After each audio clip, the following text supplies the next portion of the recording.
Selamat bertemu kembali, mahasiswa sekalian. Hari ini kita akan membahas tentang inverter, ya. Jadi, bagaimana cara mengukur inverter? Kebetulan inverter yang saya maksud adalah inverter DC ke AC. Jadi ini banyak sekali yang mungkin ada di sekitar kita, ya.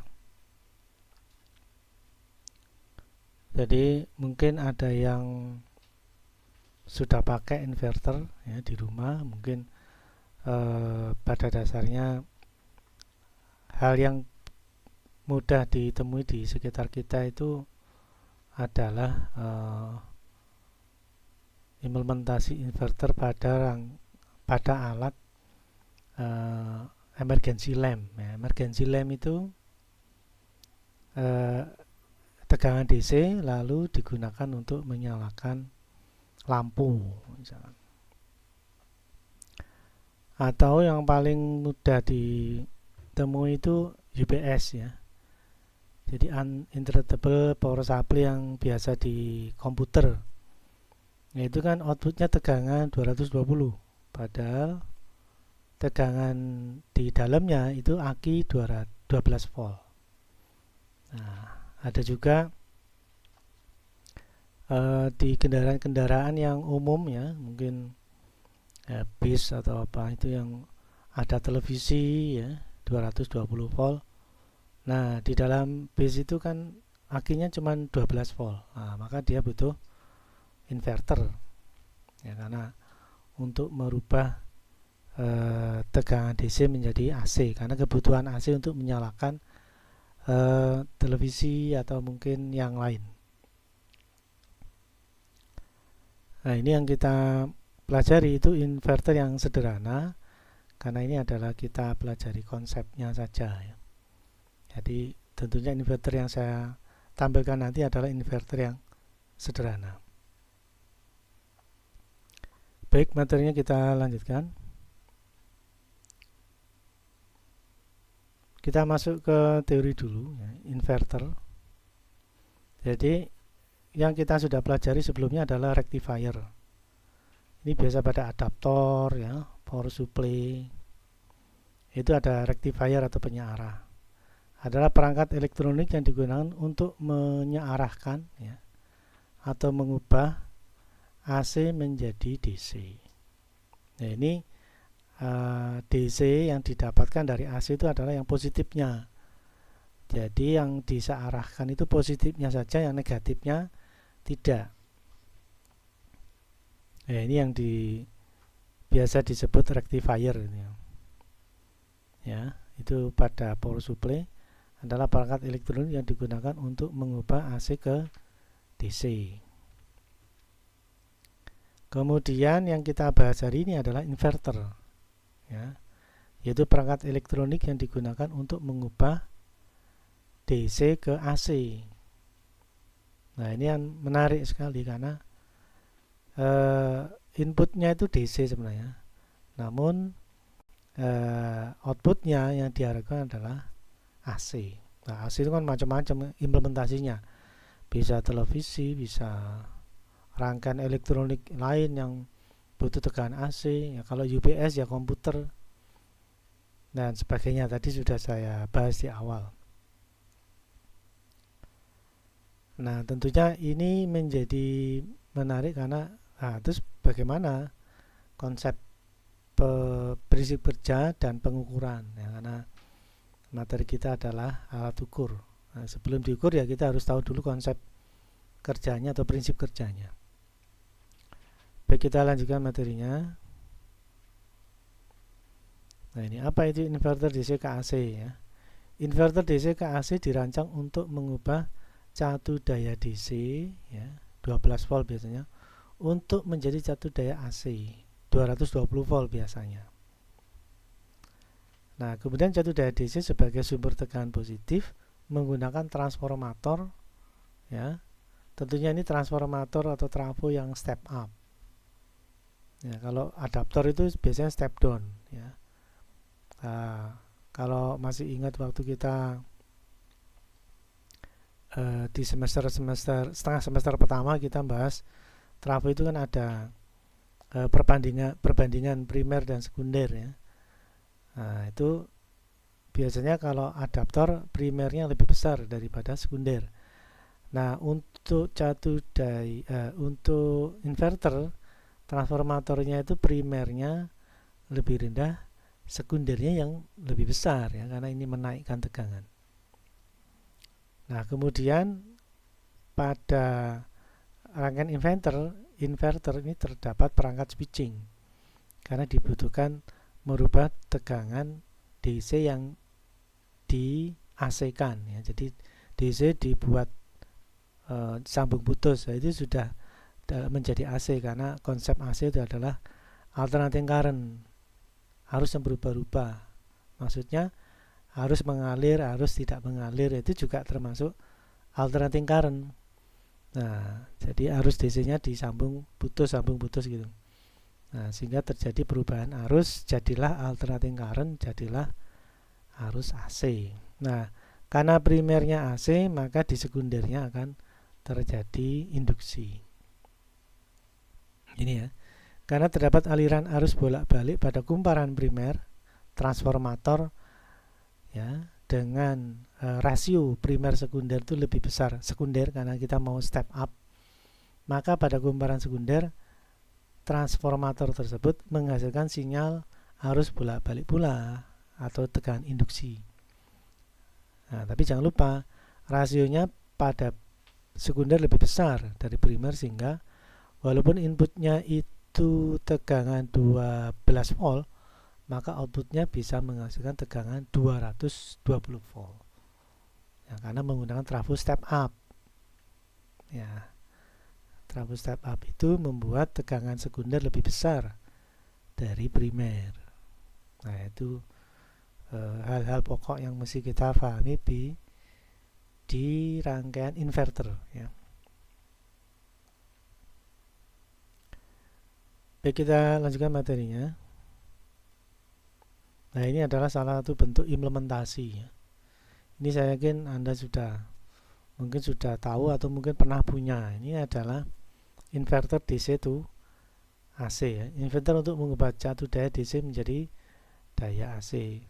Di sini terlihat ada ini AC ya. Kemudian ini input DC. Ini output semua ini. Ya, ini input DC, output AC. Ini AC output. Nah, ini outputnya. Lalu ini kontrol atau monitoring tegangan outputnya biasanya. Di sini akan tertampil 220. Ya, jadi kalau ada input DC, kemudian powernya dinyalakan ya, nanti lampunya nyala, lah nanti output DC yang keluar itu akan output AC yang keluar itu akan terukur di VU meter ini. Biasanya menunjuk angka 220 walaupun inputnya DC 12 volt. Nah, itu uniknya inverter itu begitu. Nah, untuk yang jenis inverter ini biasanya di kendaraan-kendaraan besar ya. Nanti sudah saya singgung, ada bis yang mungkin butuh televisi, yaitu tegangan akinya 12 volt masuk ke inverter jadilah 220, maka televisinya bisa menyala.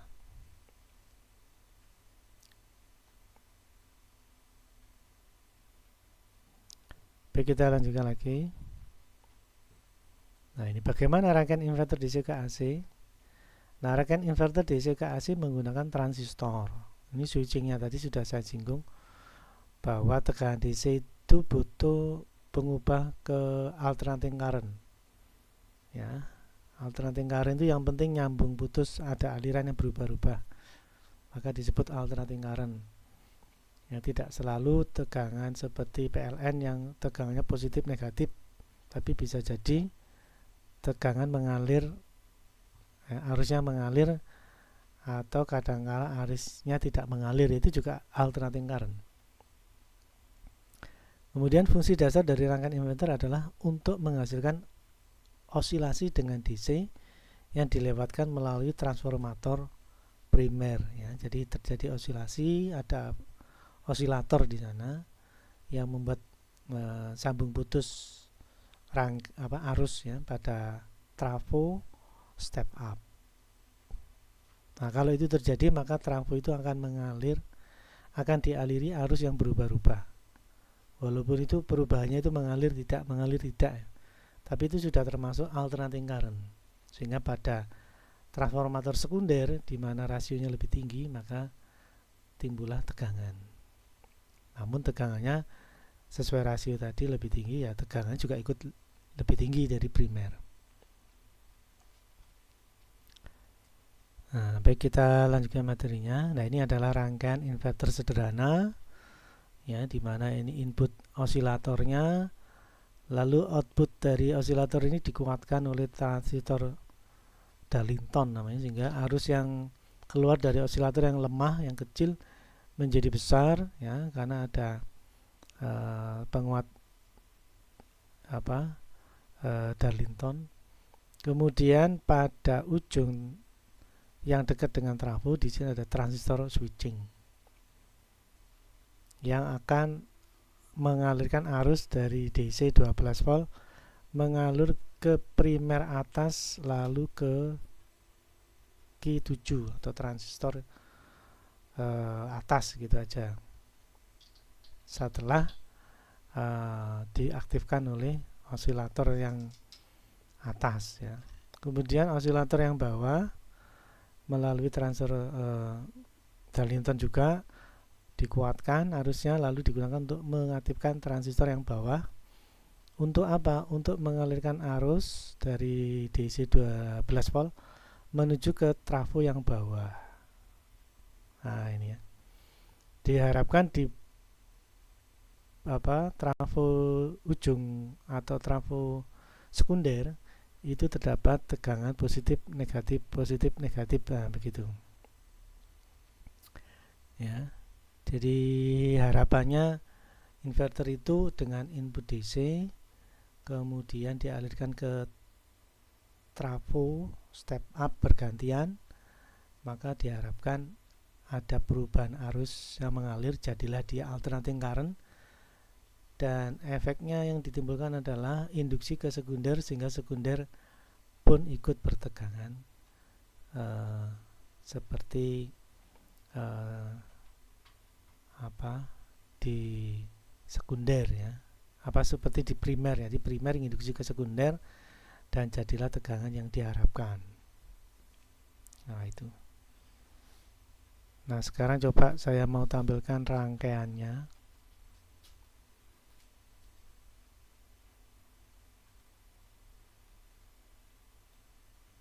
Ya, ini rangkaiannya. Ini sama persis dengan yang saya tampilkan tadi. Ya, ini kalau dibagi ini adalah osilator ya.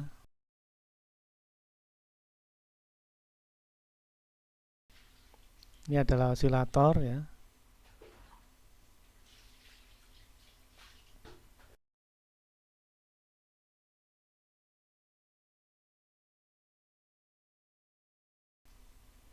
Ya, saya ulang lagi, ini adalah osilator yang seperti yang kita sudah pelajari, ini flip-flop. Itu ada kondisi yang membuat transistor ini bergantian sehingga jadilah sebuah pembangkit gelombang ya. Nah, outputnya ini akan dikuatkan oleh transistor di depan. Ini kondisinya Darlington juga. Nah, ini digunakan untuk mengaktifkan transistor-transistor yang berhubung ke trafo ya. Jadi osilator ini tegangannya kecil sekali, lemah sekali. Nah, ini perlu dikuatkan.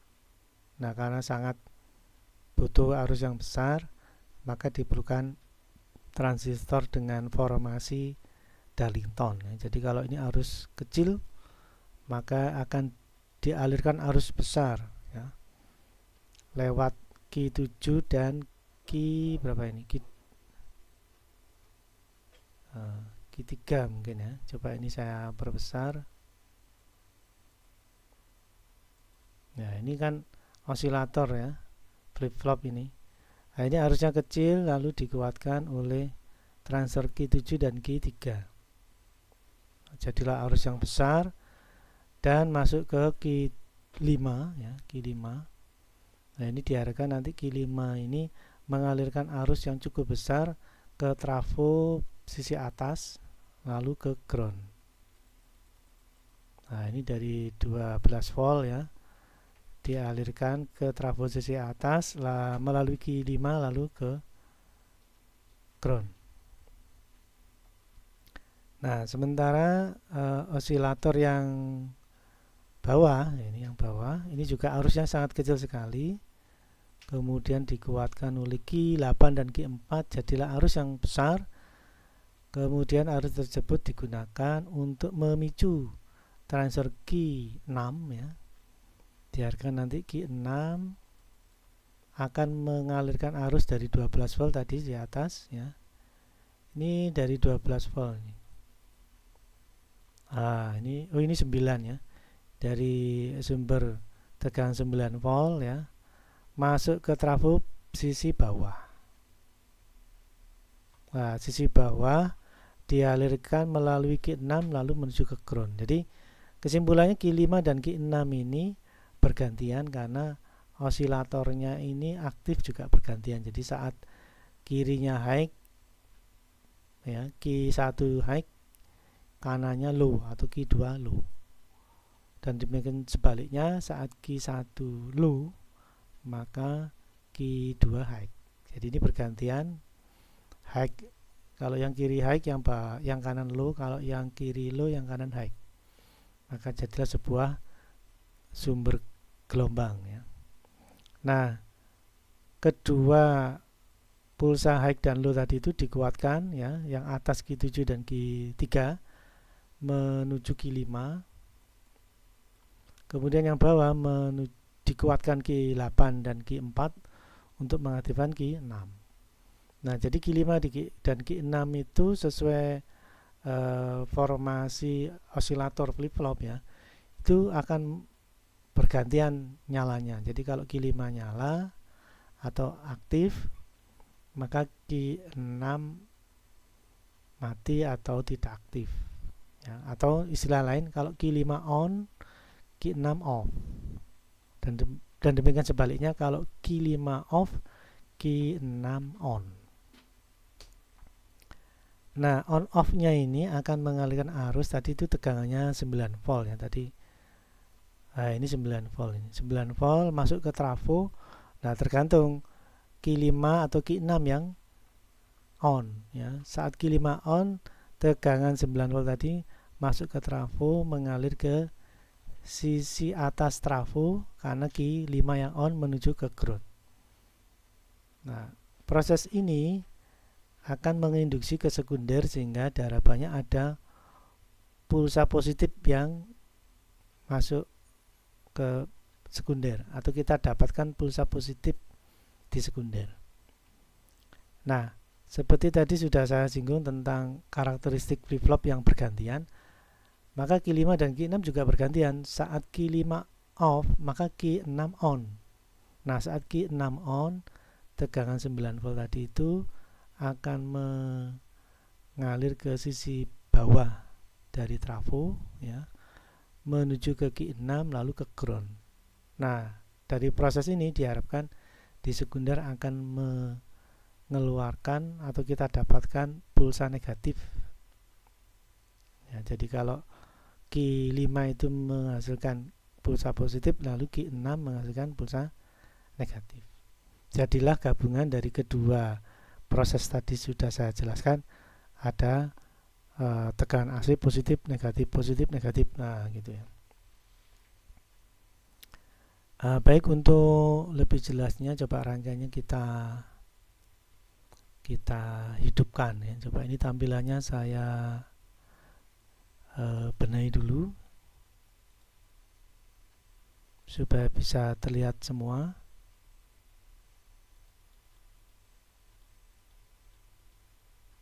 Nah, ini ya sudah terlihat semua. Jadi sama seperti tadi, ini flip flop sebagai osilator. Lalu ini ada output antara Q1 dan Q2 ini bergantian. Jadi saat ini high, Q1 high, Q2 low. Saat Q1 low, Q2 high. Nah, perubahan high low dari Q1 Q2 ini dikuatkan di masing-masing penguat, ya, lalu digunakan untuk memicu transistor Q5 dan Q6. Q5 dipicu oleh Q1 yang dikuatkan oleh Q7 dan Q3, ya. Lalu Q6 dipicu oleh flip flop Q1 yang dikuatkan Q8 dan Q4. Jadi ini gantian, ya. Saat Q5 on, Q5 on, Q6 off. Saat Q5 off, Q6 on. Sehingga di sini akan mengalir dari 9 volt ini, ya. Mengalir ke atas saat Q5 on, mengalir ke bawah saat Q6 on.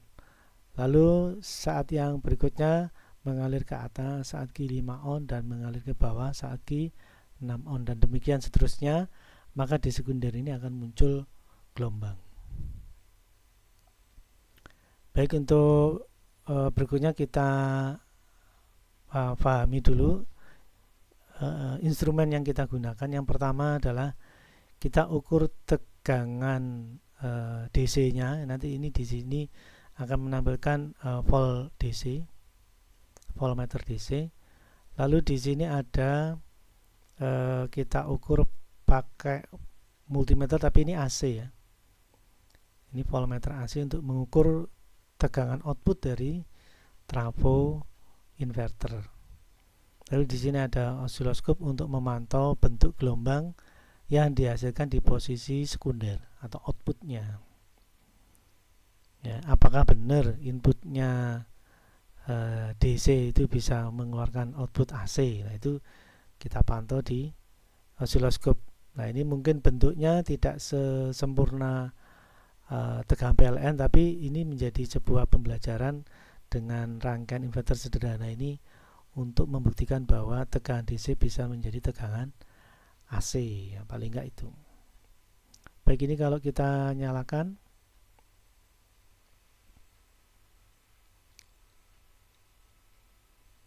nah ini kalau Anda amati, ini bentuk tegangan negatif, nah ini bentuk tegangan positifnya, ya. Nah ini. Jadi osilator ini memang saya sengaja tidak pada kecepatan tinggi supaya kita bisa mengamati osilatornya sudah bekerja atau belum. Kemudian bentuk output tegangannya itu sudah dalam bentuk AC, apakah terpenuhi atau terbentuk apa belum, ya.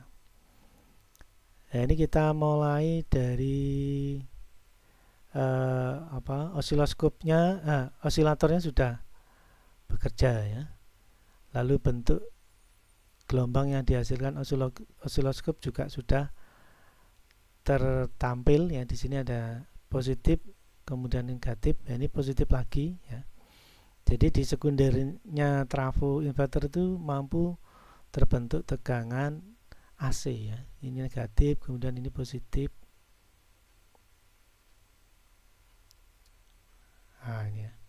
Nah, ini perlu kita pahami bahwa ini inputnya DC, ya. Coba ini saya perbesar. Oh, ini. Ya, memang tegangannya nggak sebesar yang di inverter yang ada di pasaran, ya. Tapi paling tidak dari sini kita tahu sumbernya tegangan DC, ya. Ini voltmeter DC, ya, volt, lalu ini simbolnya DC, tegangannya 9 volt. Lalu output di sekunder, nah ini kita pasang voltmeter AC, ya. Di sini Anda amati memang tegangannya kecil, tapi Anda lihat di sini simbol voltmeternya AC, ya. Tegangannya memang nggak terlalu besar, ya. Tapi kalau dilihat ini sudah bertegangan volt AC.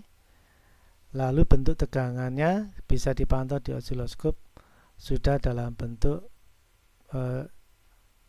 sinusoidal, ya. Walaupun sinusoidal yang sederhana. Jadi sudah muncul negatif, ya. kemudian muncul positif, kemudian turun lagi menjadi negatif. Nah, ini sudah membuktikan bahwa tegangan DC bisa menjadi tegangan AC. Ya. Jadi input atau tegangan awalnya itu 9 volt DC. Tapi bisa menggunakan dengan bantuan rangkaian inverter, tegangan DC ini bisa menjadi tegangan AC. Itu poin yang mesti kita pahami ya.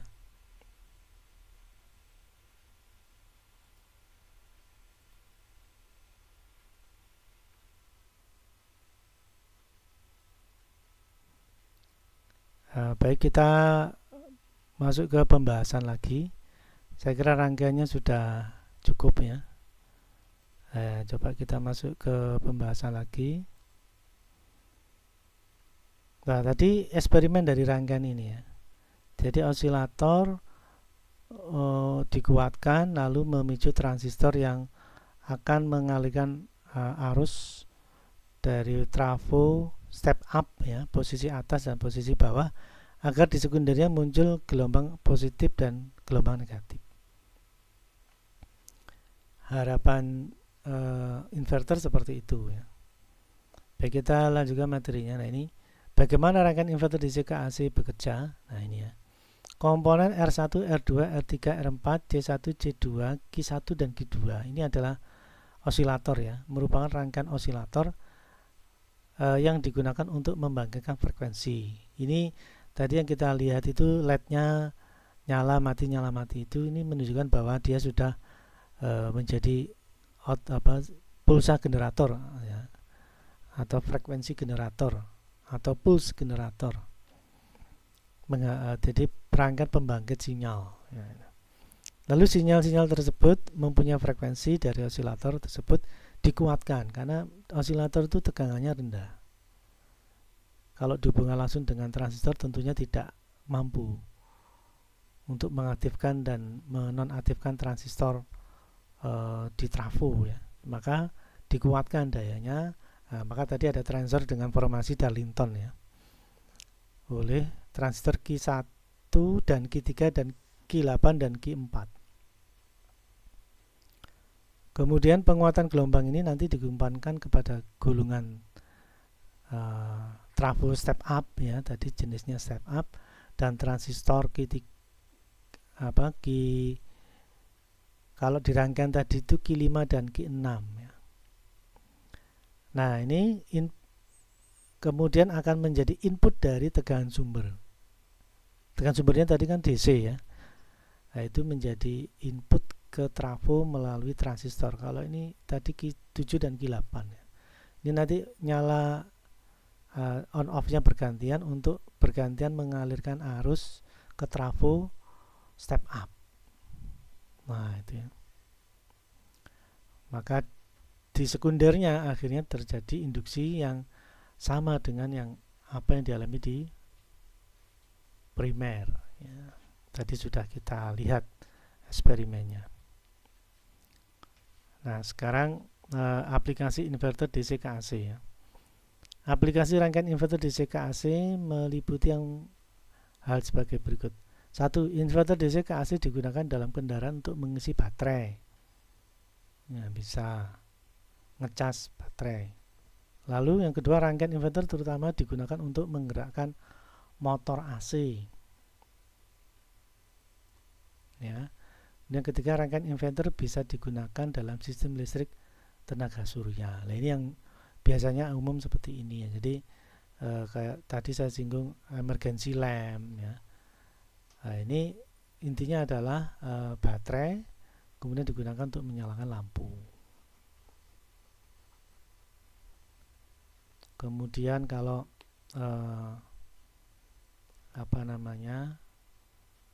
rangkaian DC digunakan untuk menggerakkan atau mengaktifkan rangkaian AC yang lain ya, seperti UPS ya. Itu yang umum dipakai ya atau diimplementasikan. Tadi sudah saya tunjukkan hasil rangkaiannya ini ya. Jadi perubahan osilator memicu transfer Q5 dan Q6, dan di sekunder akhirnya muncul pulsa positif dan negatif yang merupakan tegangan AC di sekunder. Kemudian infrastruktur atau alat ukur yang kita gunakan ya di sekunder itu merupakan voltmeter AC. Ya, ini sudah membuktikan tadi ya. Jadi inputnya tegangan DC, outputnya tegangan AC. Dan itu adalah konsep dari sebuah rangkaian inverter yang merubah tegangan DC menjadi AC. Jadi ini menunjukkan aja bahwa instrumen atau alat ukur yang kita gunakan itu memang di sekundernya ya itu adalah voltmeter AC. Walaupun inputnya adalah tegangan DC. Nah, itu yang bisa saya sampaikan hari ini. Semoga bermanfaat ya. Baik, saya kira itu saya cukupkan sekian ya. Terima kasih.